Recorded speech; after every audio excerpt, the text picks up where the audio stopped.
So what's the real secret to learning something and actually making it stick? And maybe more importantly, what's that one big thing that always seems to get in our way? All right, let's dive into this because we're going to unpack the battle that's happening inside your brain every time you try to learn. First, let's start with a story that might feel, well, a little too familiar. Meet Freya. Every single Friday, she would get this sinking feeling in her stomach. And the reason? The weekly spelling test. But this particular week, something changed. Freya decided, you know what? Enough is enough. She decided to take control. Instead of just cramming and hoping for the best, she actually made a plan. She came up with these little memory tricks, mnemonics, for the tough words, and she practiced the ones that always tripped her up, again and again. So when test day finally rolled around, that old feeling of dread, it was gone. In its place, she felt focused, she felt prepared, she felt confident, and guess what? She absolutely aced it. So the real question is, how? What was her secret? Well, the answer is this really powerful idea called metacognition. Now, I know, it sounds super academic and complicated, but it's actually incredibly simple.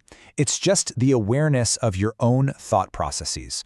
Or, to put it even more simply, it's thinking about your thinking. Freya wasn't just studying, she was thinking about how she was studying, and that made all the difference. And this is a key idea from an expert named B.J. Zimmerman. He describes learners like Freya as proactive. They don't just passively let learning happen to them. No, they're aware of what they're good at and what they struggle with, and they pick specific strategies to hit their goals. It's a total mindset shift. Okay, so how do we actually do this metacognition thing? Well, it's not some vague concept. It's a real, actionable, three-step cycle. Let's call it the learning supercycle. So let's break this down. Step 1 is to plan. Before you even start, you stop and ask yourself, okay, what do I already know about this? What's the best way to attack this problem? Then, step 2 is to monitor. While you're in the middle of it, you're constantly checking in with yourself. Is this working? Am I actually getting this? And finally, step 3 is to evaluate. When you're done, you look back and reflect. How did that go? Did my strategy work? What am I going to do differently next time? And you can see this cycle in action all over the place. Take a student with a tricky math problem. First, they plan to use a specific equation. As they're working, they monitor their progress. Is this equation actually helping? And at the end, they evaluate the answer to see if their plan was a success. Plan, monitor, evaluate. It's a constant loop. And hey, this isn't just for math or spelling. It works for creative stuff too, like drawing a self-portrait. In the planning phase, you're thinking, okay, what do I need? Have I drawn a face before? While you're drawing, you're monitoring. Are the eyes in the right place? Do I need to fix that nose? And when you're done, you evaluate. How can I make it better next time? These are the exact kinds of questions that effective learners are always asking themselves. Okay, so that all sounds pretty simple, right? A nice, neat, three-step cycle. But if it's really that straightforward, why does learning sometimes feel so impossible? Why do we completely blank on a test when we know we studied the material? Well, it turns out there's a saboteur at work, a really powerful one, that can completely hijack this entire process. And its name is stress. You see, when your brain decides something is stressful, and it doesn't care if it's a tiger in the jungle or a final exam, it doesn't just create a feeling. It triggers a massive, highly coordinated physiological response. It's a full-body event with a cascade of hormones flooding your system. And with this response, timing is literally everything. Within seconds, your fight-or-flight system dumps adrenaline into your body. That's that immediate jolt you feel. But then, about 20 to 30 minutes later, the main stress hormone, cortisol, peaks in your brain, and its effects can linger for over an hour. This timeline is absolutely crucial for understanding what stress does to your memory.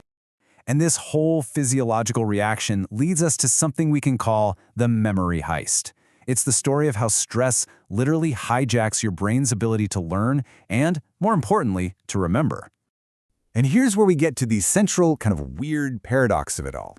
Believe it or not, being stressed while you're learning something can actually help you remember it. Your brain flags it as important. But, and this is the part that gets us all, being stressed right before you need to remember something, it severely impairs your ability to pull that memory out. This is the exact reason you can study for hours and then your mind just goes completely blank during the test.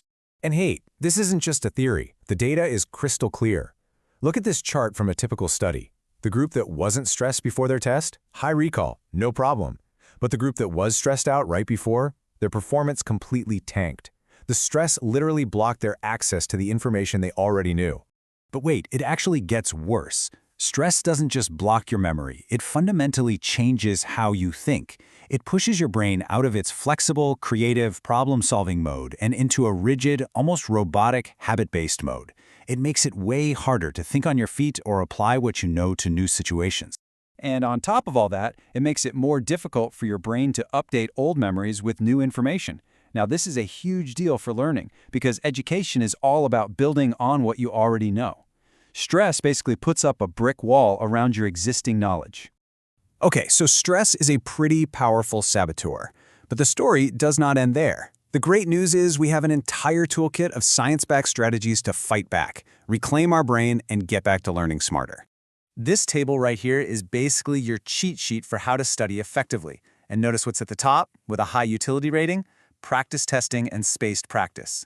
Now look all the way down at the bottom, rated low, rereading and highlighting. You know, the two things most of us probably do the most.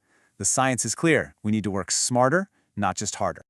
And why is this so critical? Because this isn't some small niche problem. Nearly 70% of primary school children report having symptoms of stress. This is something that affects almost everyone, which makes having the right strategies an absolute game changer. So let's pull it all together into your personal toolkit. Number 1, use practice tests. Seriously, it's the best strategy out there.